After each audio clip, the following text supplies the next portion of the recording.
ഇത്രയും കാലം നമ്മൾ കാസർഗോഡുകാർക്ക് ഇവിടെ ഒരു വികസനം വരുന്നില്ല, ഇവിടെ ഒന്നും ഉണ്ടാക്കി തരുന്നില്ല എന്നൊക്കെ ആയിരുന്നു പരാതി. പക്ഷെ ഇപ്പൊ ഒരു കാര്യം വന്നപ്പോഴോ നമ്മുടെ നാട്ടുകാർക്ക് ആർക്കും വേണ്ടതാനും. എന്തായിരിക്കും അങ്ങനെ ഒരു സാധനം നാട്ടുകാർക്ക് പോലും വേണ്ടാത്തത്, പക്ഷെ ഗവൺമെന്റ് നമുക്ക് വേണ്ടി തരുന്നത്?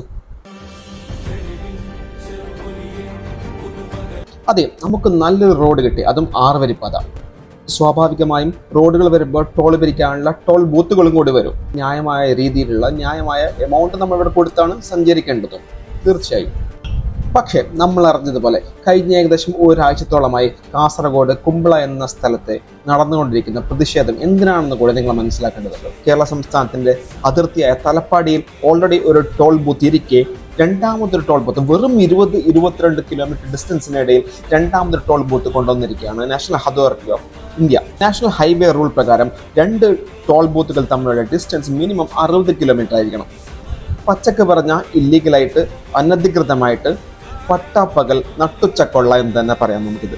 ദിവസങ്ങളായി ഈ കാര്യം ഏറെ കിടക്കുന്നു, പ്രതിഷേധങ്ങളും പ്രക്ഷോഭങ്ങളും നടക്കുന്നു. ഇതിനെക്കുറിച്ച് അറിയാനും സംസാരിക്കാനും ഇനി ആരും തന്നെ ബാക്കിയുണ്ടാവില്ല.